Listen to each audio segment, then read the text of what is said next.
বড় ফ্যানের হাওয়া পেয়েছে, ওরে আর কে পায়। কিরকম বুদ্ধি, আমি শুধু ভাবছি তুমি বালিশটা এনে রাখলে তুত্তুর করে দৌড়েছে। হ্যাঁ আমার মা বালিশ এনেছে, এবার তাহলে আমি ঘুমাতে পারি। মা মা হিংসুটা দেখো, ওইদিকে সরে শুলো যাতে বালিশে তুমি শুতে না পারো। এনে একটা বালিশ আছে আমার, এই তো আমার একটা বালিশ আছে। এটা তো নাদুস নুদুস কোল বালিশ। ওলে ওলে এ মেলা লাজা বেটা, এবার ঘুমাবে।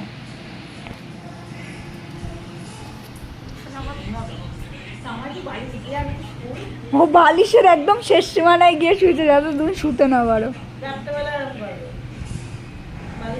যাই বলো, ও খুব হিংসুটে।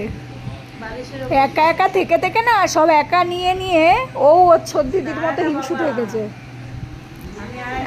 আর একটা ছোট্ট